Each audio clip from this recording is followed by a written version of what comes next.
Hi there everyone, welcome to my channel. And then in this tutorial video guys, we will create a yearly compounded interest in C# programming language. Before we continue, I would like to say thank you so much to all my viewers, silent viewers, and supporters in my channel. Thank you for watching my videos. If you are new with my channel and then you like this video, please hit the like button. Don't forget to share and please support my channel guys by clicking the subscribe button. So let's get started. First of all, I would like to thank my good friend and contributor in my channel, Tom, who are providing me with this sample program.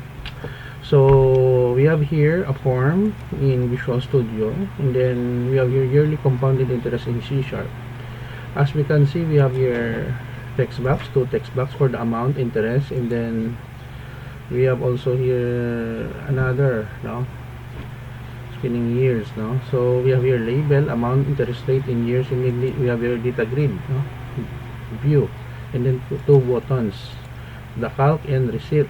In the calc, we have here the command, and then try and catch if there is an error. Double interest, so double parse text interest rate, the text we convert it to double because it is string. The same thing with our amount, the double amount, parse text amount text, and then years, spinning double using for loop statement for year less than years increment. The formula is interest equals amount multiplied by interest rate divided over by 100.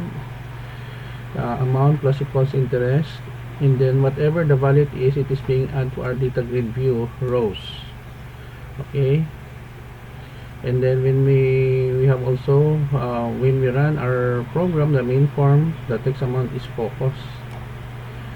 So the next is we have here the receipt. The receipt is we have here the amount, declare this one, text amount, and then the years, and then data grid, the rows is being cleared. Don't worry guys, because I will put a link in the video description where you can download the complete source code in my two websites. Okay, let us click the start here so that we can check the output. Okay, it's running. Let's say we have 4,000. Let's say the interest is 5%. How many years? Let's say we have 4 years. So we have here the result. For the first year, we have 4,200. The interest is 200.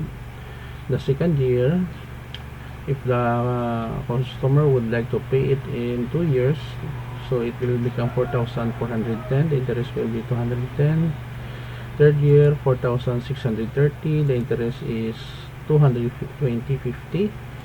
And then for the fourth year, we have here 4,862.03. The interest will be 231.53. Okay, another example. Let us click the reset button.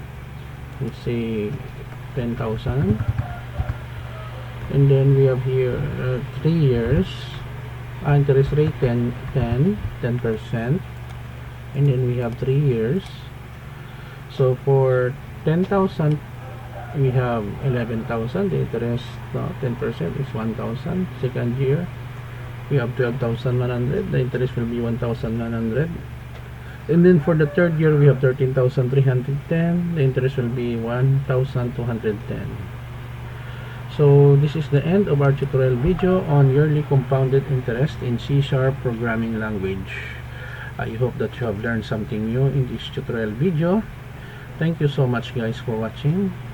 Don't forget to like, share, and please support my channel if you are new by clicking the subscribe button. I really appreciate your support. See you in the next video tutorial guys. This is your friend Jake saying bye bye for now.